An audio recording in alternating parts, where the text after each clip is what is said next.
How are we gonna start this one? Hello! 1, 2, 3, go! Go! Go! Hi! Hi, we haven't done this in a long time. Sit down and talk to a stranger in the camera. Hello, strangers inside of the camera.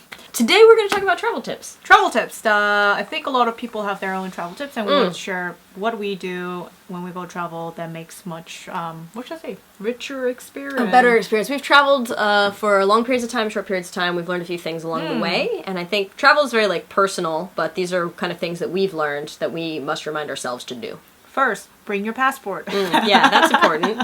Check your flight time. We have missed flights before. No, one big piece of advice I would say is guidebooks is a big one, right? Especially if you're going someplace, there's that balance between being under-researched and being over-researched. If you're over-researched, it's not fun. If you're under-researched, you don't even know what you're missing. Like when we were in Ireland, there was this really amazing place. Duncan Pier was 2 steps away from where we were. And we're like, how did we miss this? Because we didn't do enough research. Exactly. So one thing I've learned, though, is that the books that are available abroad and the books that are available in the country you're going to are very different. So I was trying to find some Irish reading and some Irish, guidebooks, and there was really nothing available in Korea. There was just nothing. I think the only thing was available was Lonely Planet and some local author wrote it, but it was very general. Yeah, and so then online there was Ireland by natives or Ireland by locals or something. There was a couple even books. the ebooks in Amazon wasn't that much. Right. So especially because they write in English there, it was really great. We showed up, looked in the bookstores, and then in the tiny towns, they all had bookstores, and the bookstores had incredible collections of Irish interest, Irish history, local stories. We read Thread Across the Water was awesome, which was about the laying of the transatlantic cable, which happened right around Catalina Island.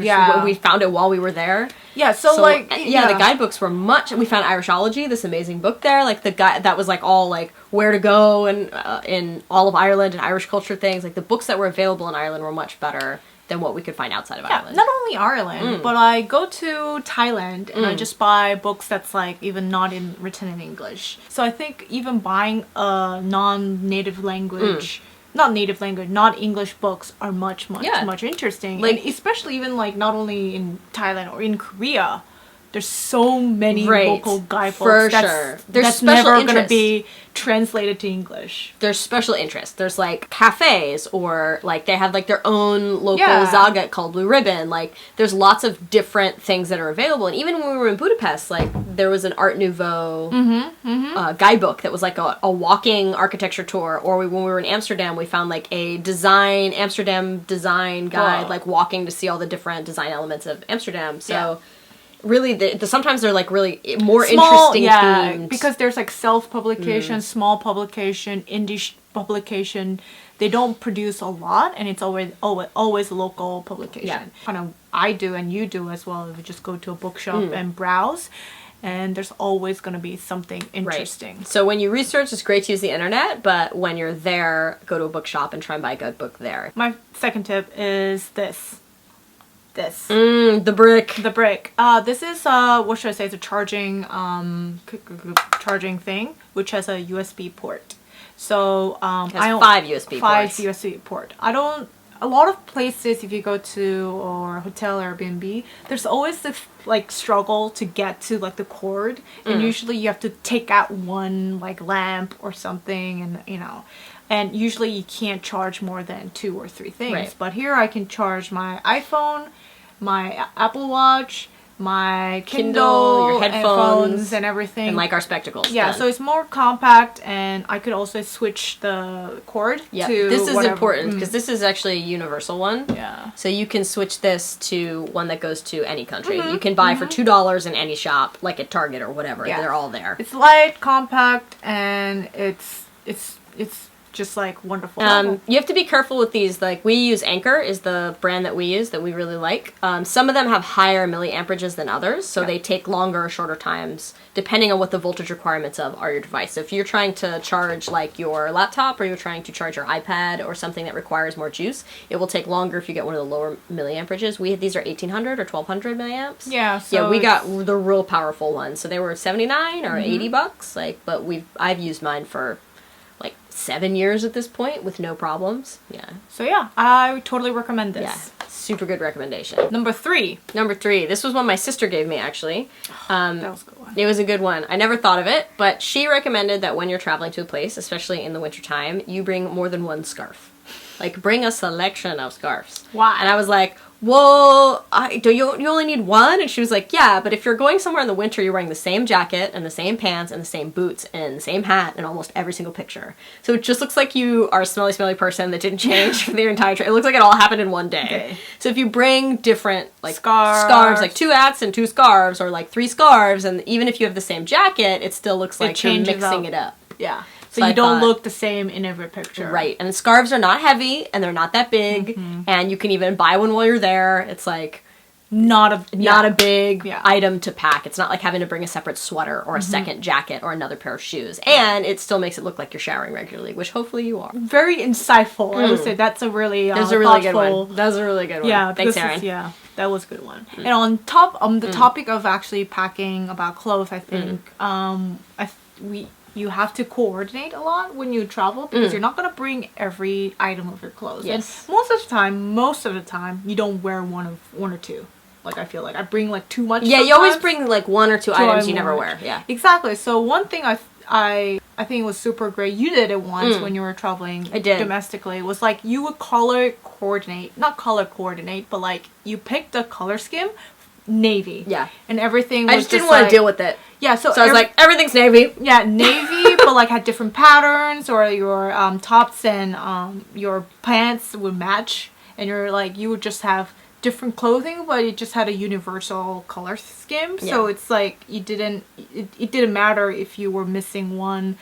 Like if one was like on a drying machine, other thing could complement it. So I had like a navy long sleeve shirt, I had a navy short sleeve shirt. It was like stripes with white and blue navy, and then I had like little patterns with navy on white, and then I had like a little polka dot. I had like a bunch of different navy stuff. Everything was navy and white. So it didn't matter. Everything matched. So it's just whatever I put on went with whatever else I had. Yeah, there's this crazy thing I found online that I think we should do a Should I Buy This about that. It's called the 8. Have you seen it? No. Okay, so this woman came up with 8 basic pieces, and you buy them all. They're really expensive, but all these 8 pieces, you can create 22 different looks while traveling. Really? Yeah, they all go together. So it's 8 simple pieces. It's called the 8 is the whole series. It's 8 simple pieces, and you can turn them into like basically any look. It's like black and white kind of theme, and they're really basic, and they're meant for traveling. That's so amazing. With these 8 pieces, you can create a range of formal and casual looks. Like you can use them for basically anything you would need. And I thought that's basically like a leveled up version of the idea that we had. So I'm like... Number 4. That was number 4, wasn't it? Yeah, that was number 4. Number 5. Bring a bathing suit. Not because even if you don't swim, like we were in this amazing hotel that had like a really cool spa in it. And we are used to Korean spas where you're naked. So we get there and it's like, oh, you need a bathing suit. We're like, oh, we didn't bring bathing suits with us on this trip. Never thought we were going to do anything. We never thought we'd need it. So do you have bathing suits we can buy? Oh, sure, we have bathing suits you can purchase for 55 euros. I'm like, what? And we were like... And it was like, 55 was like, okay, what's the next level when it was like 100 euros? Yeah. And I'm like, this is literally the one-time bathing suit. I'm not going to spend like 80 and it's to like 100 ugly and not going to fit me right. You don't even have my size. I'm not going to pay 55 euros for this bathing suit I'm going to use like once. Like, I don't want to go to the spa that bad, so we just didn't do it. We just went and had oysters instead and just moved on with our lives. Exactly. So I feel like at those... And it's not really like large. I think it's always good to have a bathing suit in case of indoor swimming pool or outdoors like beach. Even though you're not gonna go to a beach, you might have an indoor spa that's unexpectedly really amazing. So I think just pack it. It takes up this much space. It's like almost like an underwear. You know? It is. Number 6 is I like to get a haircut when I go abroad. I don't know if you've noticed that from our haircut video. Every time we go to another country, I get a haircut. Part of the problem is because in Korea I have difficulty finding barbers that know what to do with my hair. So I have needed to cut my hair for several months and have not done it because I'm tired of getting haircuts that make me look like an Asian boy. Yeah, look at me. I look like an Asian person now. Yeah, she looks so much like an Asian schoolgirl. Anyway, the point is that I like to go get my haircut when I'm abroad. It's also a really nice way to talk to a local because, you know, hair people I always like to, like, chit-chat with you. Yeah. Great opportunity to talk to locals, but you don't really want to go to a bar. You go to a wine shop. Oh, yeah! This is, oh my god. Not just like a wine, like a grocery store. A wine shop. So, like, it's really good. Like a liquor store, like Europeans have it, a lot of America has it, and I think all the other parts have it.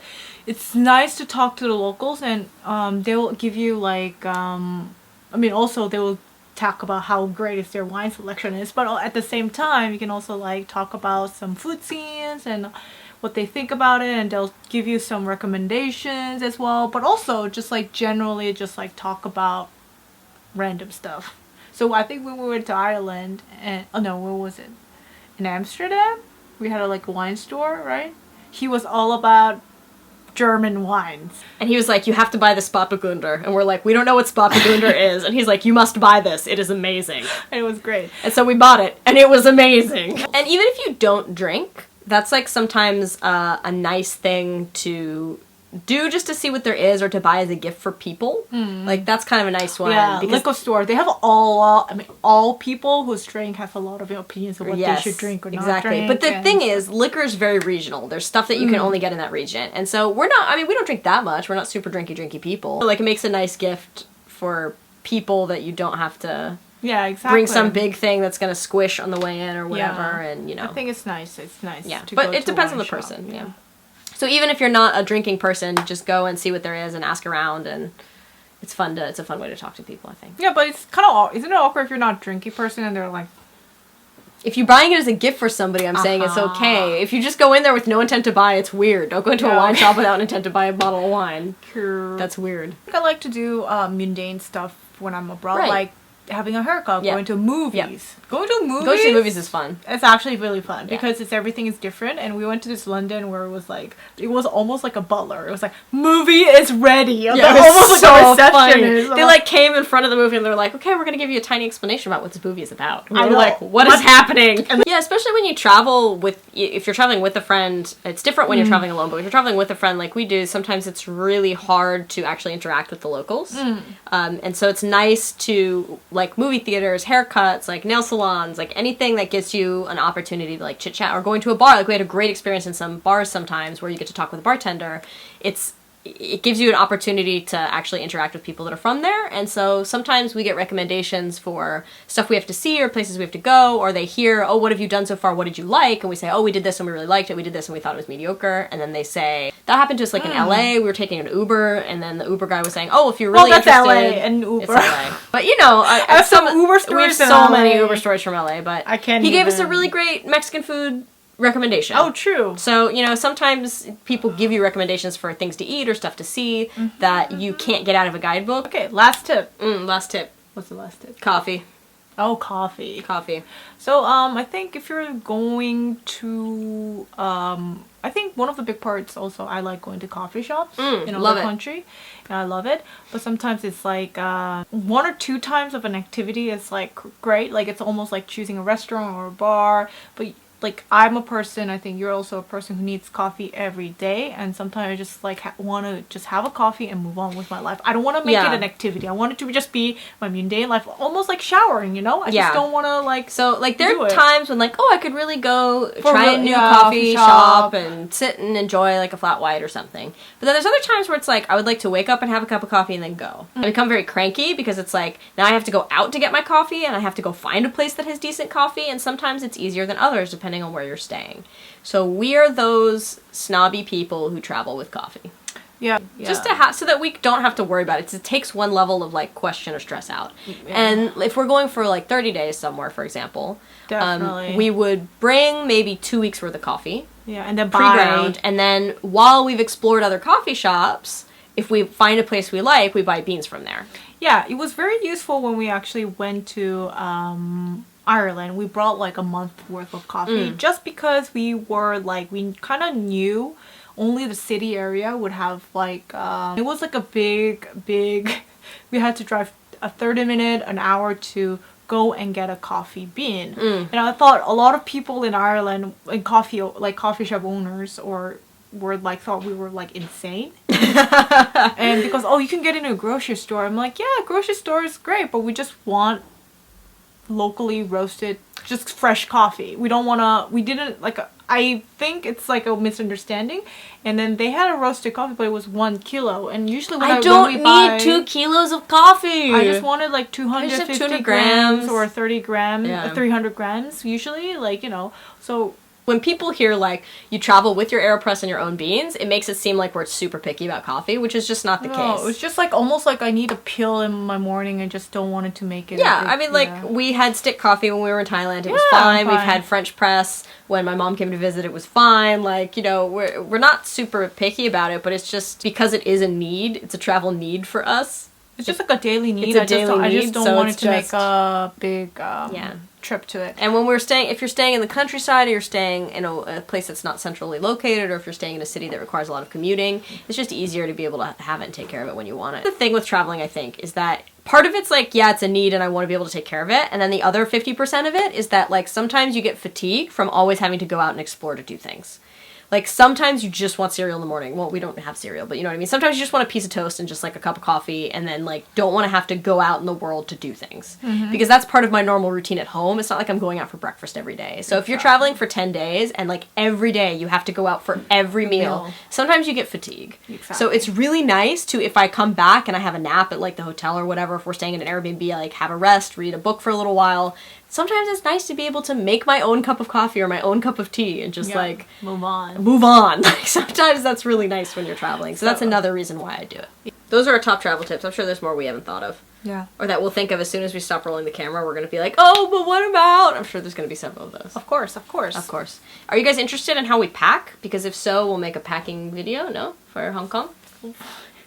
So boring. It is so boring. Nobody cares about that. Yeah, we won't nobody make cares it. why. Never mind. We won't make a packing video. Anyway, that's it. Thank you. Thank you.